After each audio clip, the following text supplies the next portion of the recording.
Dear viewers, আসসালামু আলাইকুম। আজকে আমরা আমাদের যারা ভাই ব্রাদার আছে সকলকে নিয়ে আমরা আসছি হচ্ছে নরসিংদী জেলার ওয়ারী বটেশ্বরে। আর বটেশ্বর উচ্চ বিদ্যালয়ে হচ্ছে আজকে একটা ডিসপ্লে ছিল, অর্থাৎ বার্ষিক ক্রীড়া প্রতিযোগিতার মতো, কিন্তু এটা ক্রীড়া প্রতিযোগিতা না, সুন্দর একটা ডিসপ্লে।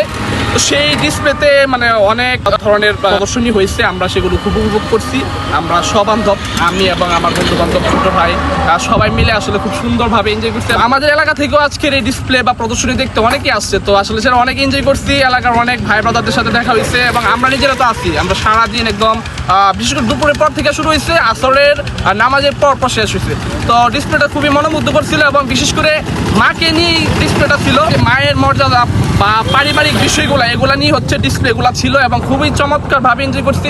এই ধরনের ডিসপ্লে সচরাচর আমাদের এলাকার স্কুলগুলোর অনুষ্ঠানে আমি দেখি না। তো আমি বলতে চাই আসলে আমাদের স্কুলে যদি এই ধরনের অনুষ্ঠান বা ডিসপ্লে হয়, অর্থাৎ আমাদের যারা কর্তৃপক্ষ আছে স্কুলে, তারা যদি এই ধরনের আয়োজন করে তাহলে মনে হয় ভালো হয়। বিভিন্ন ধরনের ডিসপ্লে হলে মানুষ সেটা মানে সুন্দরভাবে এনজয় করতে পারে এবং তারা সেই আনন্দটা উপভোগ করতে পারে। তো আজকের ভিডিওটা এখানে শেষ করছি। আর সবাই ভালো থাকবেন, সুস্থ থাকবেন। খোদা হাফেজ।